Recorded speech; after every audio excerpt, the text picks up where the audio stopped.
At syempre po mga amigo, hindi po ako makatiis at ngayong start po ng May 2, sasabihin ko po sa inyo yung update sa ating Casaguiniana at tingnan nyo po mga amigo at halos patapos na po. Kaya lang nagkaroon ako ng kaunting problema regarding sa ating open kitchen.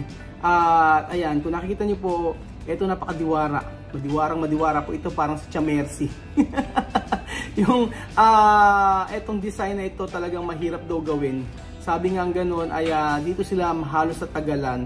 Kasi ang sabi ng aking contractor, kung gagamitin namin dito ay kahoy o plastic, sigurado malutong. Kaya hindi po pwede itong gamitin. So halos patapos na po ang ating Casaguiniana. At ayan po, sabi ko po, yung nagkaroon ako ng medyo problema. Dahil kung nakikita nyo po yung open kitchen tsaka yung sa may pool, pinalakihan ko po yan. Dahil ako yung naliliitan. Baka isang langoy lang ni Chuchen. For sure, hindi na siya, isang balikan lang. Ganun lang. Saglit na saglit lang, mararating niya ang dulo at yung unahan at saka dulo. Hindi, joke lang po. And then ayan po mga amigo, nag-start na po sila sa loob para po sa tapos na po yung skin coat at saka meron silang nilalagay Parang naglagay pa sila ng ewan ko kung anong tawag dito sa kulay puti na ito. Basta halos patapos na po mga amigo at ang sabi, ngayong katapusan. So ito po update mula May 2 hanggang anong date ba ngayon? 13. So yan po ang update sa ating Casaguiniana. Napakahirap po palang, mahirap kasi talaga mga amigo kapag finishing na. So yun, nakabili na ng tiles. And then, ito po yung sasabi ko sa inyo, yan po yung open kitchen na nilakihan ko po talaga. So, para po talaga ang buong pamilya na magre-rent dito o magbubuk dito, for sure ay merong time sa isa't isa, lalo na po mga amigo sa kitchen. Kasi diba, kadalasan tayo mga Pilipino, doon tayo sa kitchen nagtatambay. Kasi lahat po tayo, maraming Pilipino mahilig kumain. So, ayan, excited ako sa open kitchen. Alam niyo kung bakit? Ang open kitchen nito ay, alam niyo po yung Sweet Del Mar dito po sa Equatorial Guinea. Parang ganun po yung vibes niya. Parang ganun, doon ko ganoon ko ginawa yung sa open kitchen. So, maganda yung tiles na napili ko dyan. Talagang lutang na lutang ang mga gamit natin na ilalagay dyan sa ating Casaguiniana. And then, syempre, ang pool, mga amigo, dati talaga walang pambata yan. So, sabi ko, naku, hindi pwede. Hindi pwedeng walang pambata. At paano si Chuchen? Hindi, paano yung mga bata? Kaya talagang pinabagbag ko pa yan. So, kailangan lakihan, pinabagbag ko yan. Sabi kasi ang liit, di ba? Sa picture, ang liit ng swimming pool. Pero ngayon okay na po. Kaya diyan nagtagal. So, ang sabi ng contractor sa akin ay May 16 ay tapos na po ito, pero hindi niya nagawa. Bakit? Pero kasi po inaayos nila yung trabaho nila. So ito na po yung isa sa room na sa labas. So ito yung isa sa pinadagdag natin sa kanya. Syempre hindi naman lahat ng tao, hindi naman lahat pwede ay kayang matulog sa taas. Paano ang mga lolo, mga abuela natin? Paano si Abuela Marta pag nagpunta ng Pilipinas? Paano siya matutulog sa taas? Hindi siya makakaakyat. And then yung CR sa baba nga pala mga amigo, medyo malaki yan. Medyo malaki po yan mga amigo dahil ang sabi ko, syempre, yung and then ayan po mga amigo, meron po tayong mga gagawin pa dito, hindi pa yan tapos. So after ng open kitchen na yan, bukod sa pool, tapos yung open kitchen, puro open kitchen na lang. Pero promise talaga, okay yung pinagawa kong open kitchen, bukod sa malaki, ay doon natin ilalagay yung mga malalaking mahahabang lamesa. And then, gusto ko pala naka-elevated. Gusto ko elevated yung pinaka-open kitchen niya para po magandang tingnan, lalo na po pagka nag-picture-picture kayo. Alam niyo po, ang sabi ko sa contractor ko, ayan, tapos na yung tapos na yung sa pinaka-design dito sa may labas. Maganda po yung promise mga amigo. At makikita nyo sa YouTube yan, nasa YouTube. So ayun pala, sabi ng sabi ko sa contractor ko, ay gusto ko yung Casaguiniana kahit saan ka magpunta, magpicture ay pang Instagrammable po mga amigo. Kaya nako, excited po ako. Excited po ako na magtrabaho muli sa Pilipinas. Akala ko for good. Ang for good pala ay magtatrabaho din ako. At least ngayon wala tayong amo. Ang amo lang natin ay si Chuchen. Oo, si Chuchen. Si Kia na makulit na makulit. And then, ayan po mga amigo, yung mga tiles pala dyan sa mga gilid na yan ay ginaya ko lang din sa video. So, ang tagal namin namimili ng tiles mga kababayan ko. So, ilang dalawang bilihan ng tiles yung aming ang napuntahan ni Haris at saka ni Joel para lang makapili ng magandang tiles. And sa tiles naman po mga amigo, lalo sa taas niyan, ang pinapili ko ay kulay brown para lutang na lutang po yung ilalagay na black na WPC ba WPBC ba tawag doon, basta ganoon, para lutang na lutang siya. And then gusto ko sa kisame mga amigo kung ano yung nasa video. Yung nasa video po mga amigo, yung sa may pinaka high ceiling, sa open na yung sa may ceiling, gusto ko doon ay parang cove lang. And then dito po sa may taas na room, ang gusto ko po na ceiling ay yung plain lang siya pero meron siyang mahabang kulay black na gano'n ng puro ilaw. So syempre, ayan, sabi ko nga po sa inyo yung contractor na gumawa nito, wala akong maipinta sa trabaho nila. Ngayong week po mga amigo ay marami ang matatapos.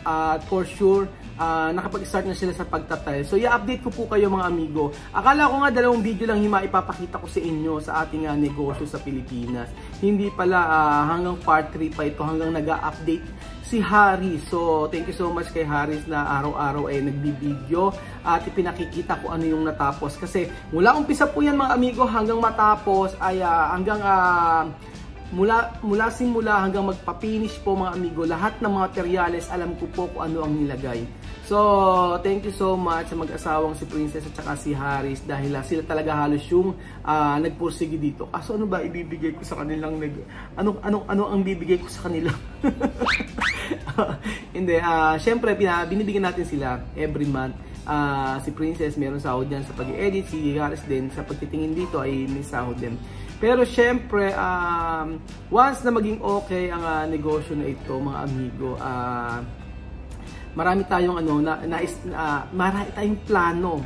So sabi ko nga po sa inyo, ito kapag ka nag-book kayo dito, ang una nating gagawin ay i-entertain kayo ni Kuya Raul. Ako makikita nyo doon, si Kuya Belgium, makipagbardagulan ako sa inyo. Makipagbardagulan, hindi, joke lang po. So i-entertain ko kayo at saka lalo na si Chamame. At na makilala nyo rin po kami ng hindi nagbibideo. So, pero kung gusto nyo i-vlog, iba-vlog namin kayo, syempre. So, sa lahat ng gusto magpa-book, ay nako, open na po. Open na po para makapagpa-book kayo. So, marami na pong nagpa-book, hindi pa siya na-open. Hindi pa siya na-open, pero marami na pong nagpa-book. So, kita-kits tayo sa Pilipinas. For sure, ay marami po ang matutuwa. Maraming matutuwa dahil hindi natin pababayaan ang Matingga family. So syempre po, hindi ako po pwedeng umasa sa vlog mga amigo. Ako'y natatakot dahil hindi pang habang buhay ang pagbablog. So kaya nais kong umpisahan ang pagnenegosyo. So hindi ako maluhong tao mga amigo, yan ang totoo. So hindi po sa pagbubuhat ng upuan, sa pagbubuhat na lang ng lamesa. Hindi talaga ako maluhong tao. Ang nais ko lang ay mapabuti lahat ng mga taong minamahal ko. Yun po ako nakapokus. So siguro po ang luho ko lang po sa katawan ay yung mga skincare tulad ng sa mukha ko, gusto ko hindi ako makatulog nang hindi naghihilamos noon. Wala akong luho sa gamit, hindi ako mahilig sa mga branded na mga damit, mga bags, mga ganun. Ang nais ko lamang po mga amigo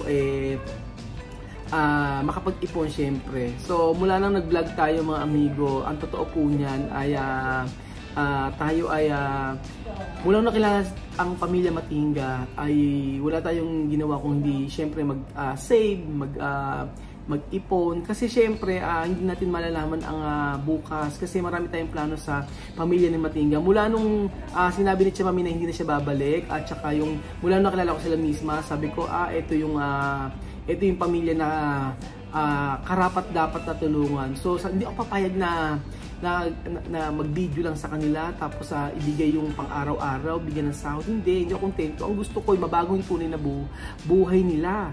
Gusto ko yung sila makakapag-aral talaga ng totoo, na hindi yung susuportahan mo lang dito sa Equatorial Guinea. Iba kung sa Pilipinas po sila mag-aaral.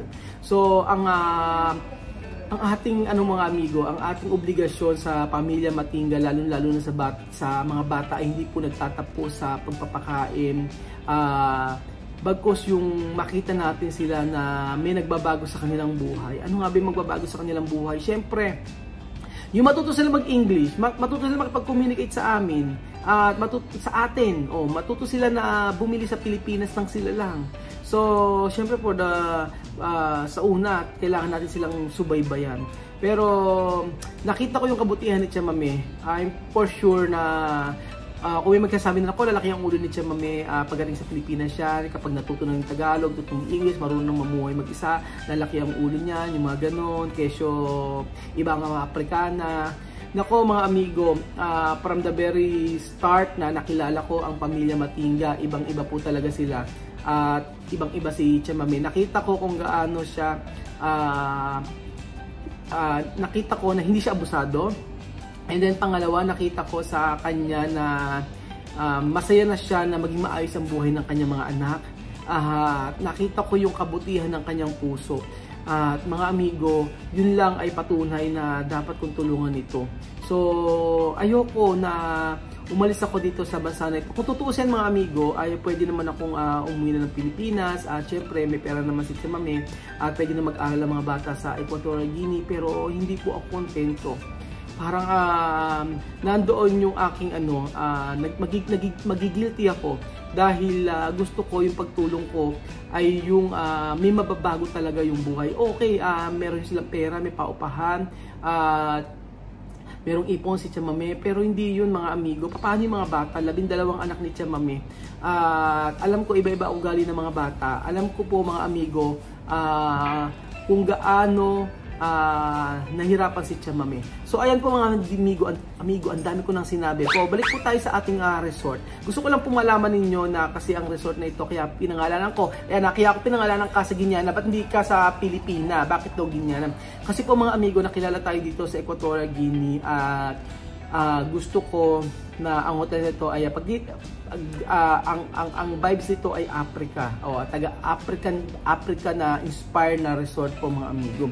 Kaya po ayan, kung mapapansin niyo po mga kababayan, yung lugar po na ito ay bukid yan, at saka mga taniman ng mga kalamansi, mga papaya, mga gulay. So may naiisip nga ako mga kamag-anak ko naman yan. Kaya for sure sabihin ko sa mga gustong pumunta dito ay kung sino gusto mamitas ng kalamansi, ma-experience nila, lalo na sa ating mga taga-Amerika, sa ibang bansa na hindi naman nakakakita ng kalamansi. Gusto ko lang tulungan din naman siyempre mga kamag-anak ko. Baka mamaya ay pwede pala yung mga pupunta doon, babayaran lang nila yung mapipitas nila, ganun.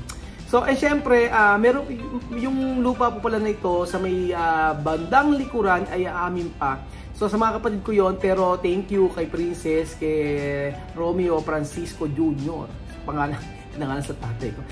Dahil kasi po ipapagamit niya po yung lupa na yon para po pwede ay magtanim. So pwede akong magtanim doon, at alam niyo po plano ko doon. So pag may time kami mga amigo, magtatanim po kami doon ng mga gulay, at gusto ko pong gayahin yung bahay nila Tia Mami sa Ikuko.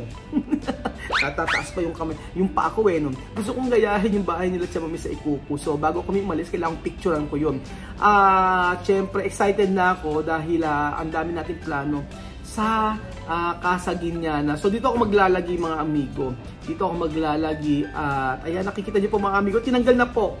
Ayan, tinanggal na po mga amigo ang mga kahoy-kahoy, at makikita nyo kung gaano po siya ganda. So, hindi pa po tapos yung kulay na yan kasi gray po yung nasa harapan. Gray yung kulay ng pader na yan pataas, and then merong salamin dyan. Makakita kayo ng salamin dyan. Parang may veranda siya mga amigo. Pag tanaw nyo, makikita nyo yung pool, makikita nyo yung buong buong Casa Guiana.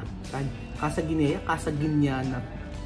So, syempre, walang sawang pasasalamat sa inyong pagsuporta mga amigo.